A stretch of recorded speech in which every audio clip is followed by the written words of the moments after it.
नमस्कार दोस्तों अमरीकी सांसद भारत आए। भारत आके तिब्बती धर्मगुरु दलाई लामा से मिले धर्मशाला के अंदर। नैन्सी पेलोसी उनका नाम है, अमेरिकन कांग्रेस की फॉर्मर स्पीकर हैं, पावरफुल नेता हैं, ताइवान भी जा चुकी हैं, कंट्रोवर्सी काफ़ी हुई थी। लेकिन भारत में आकर तिब्बत के ऊपर बोलना, मुझे लगता है कि ये थोड़ा मुझे भी अचंभित कर गया, क्योंकि भारत में तिब्बत की बात कभी नहीं होती। भारत सरकारें जितनी भी पहले की आई हैं, चाहे मनमोहन की हो, अटल बिहारी की, उससे पहले की, तिब्बत के बारे में कोई टिप्पणी नहीं करता, एक वक्तव्य भी नहीं दिया जाता, क्योंकि भारत इस बात को मान के चलता है कि तिब्बत चीन का पार्ट है। चीन, शी जिनपिंग ये समझते हैं कि दलाई लामा एक सेपरेटिस्ट हैं और देश को तोड़ने का अभियान भारत में रहकर चला रहे हैं। कुछ ऐसे ही जैसे भारत इल्ज़ाम लगाता है कि गुरपतवंत सिंह पन्नू अमेरिका में है, हालांकि वो अमरीकी नागरिक है, लेकिन अमेरिका में रह के वो भारत को तोड़ने का प्लान कर रहा है। मुद्दा जोड़ के देख सकते हैं आपको पता लगेगा कि यहाँ पर दलाई लामा को सेपरेटिस्ट कहा जाता है चीन के द्वारा, यहाँ भारत गुरपतवंत सिंह पन्नू को सेपरेटिस्ट कहता है, हालांकि वो अमरीकी नागरिक हैं। दलाई लामा भारत के नागरिक हैं, उनके पास रेड डिप्लोमेटिक पासपोर्ट है, ताकि पूरी दुनिया में इंडिया के पासपोर्ट पर वो ट्रैवल करते हैं। अब ये पहली बार ऐसा हुआ हिस्ट्री में कि जब विदेशी प्रतिनिधिमंडल जो है अमेरिका से आता है और तिब्बत की जो एक तरह से स्वायत्तता है, जो उसकी इंडिपेंडेंस है, उसके प्रति सिंपैथी व्यक्त की जा रही है। ये पहली बार हुआ है कि भारत की ज़मीन से तिब्बत का मुद्दा अमेरिका उठा रहा है। हालांकि तिब्बत के ऊपर जो एक्ट बनाया है ख़ास तौर से अमेरिका ने, उसका चीन ने काफ़ी विरोध किया है और भारत ने उसके ऊपर चुप्पी साधी कि हम उसके ऊपर कुछ नहीं कहना चाहेंगे। तो दलाई लामा और चीन के बीच तनातनी तो है। अब ऐसे में इस मुद्दे को लोग किस रूप में देखते हैं? क्या भारत इसमें जो साइलेंस है भारत का, तो कोई इंडिया ने अमेरिका को मौन सहमति दी है, मौन रह के यस कहा है कि आप जो मर्जी चीन पर दबाव भारत में आके बना सकते हैं? अगर ऐसा है तो प्रश्न चिन्ह तो उठेंगे इसके ऊपर।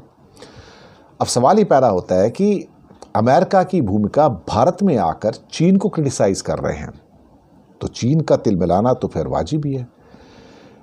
कुछ लोग कहते हैं कि अमेरिका ने कई दशक तक इस मामले में चुप्पी साधी रखी, कुछ नहीं कहा, लेकिन अब तिब्बत को सेंटर में लाके अमेरिका का उद्देश्य क्या है, वो क्या हासिल करना चाहता है, क्या प्रेशराइज करना चाहता है?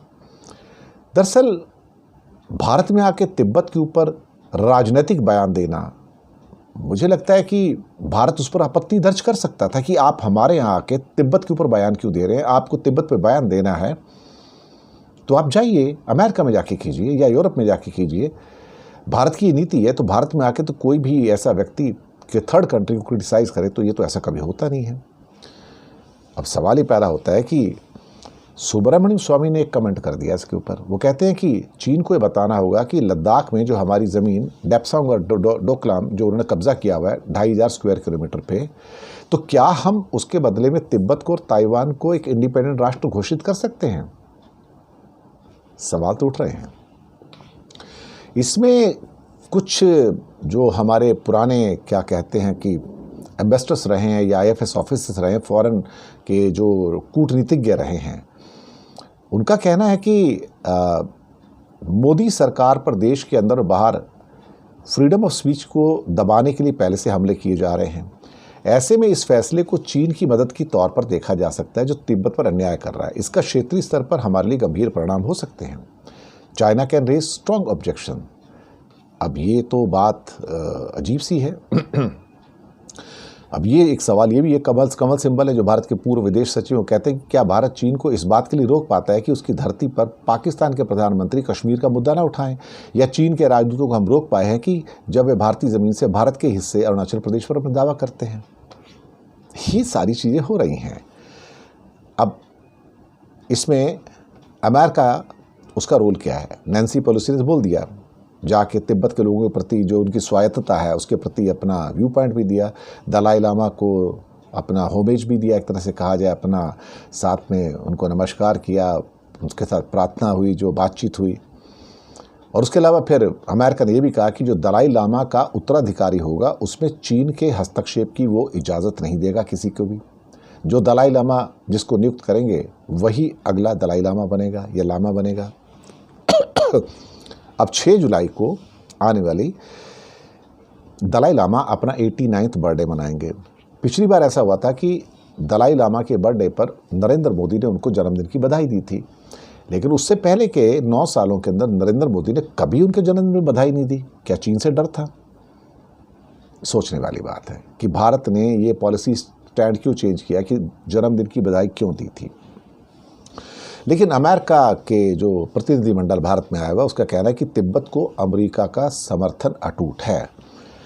अब तिब्बत के साथ चीन के जो दावे हैं कि पुराने संबंध हैं वो तो बिल्कुल हास्यास्पद है एक तरह से देखा जाए तो। दूसरी बात यह है कि जो तिब्बती बौद्ध धर्म को चाइनीज़ जो है कंट्रोल करने की कोशिश कर रहे हैं और तिब्बत के लोगों को अलग अलग जगह बसा रहे हैं और उनका जो प्रभाव क्षेत्र है तिब्बत में कम करने की भी कोशिश कर रहे हैं।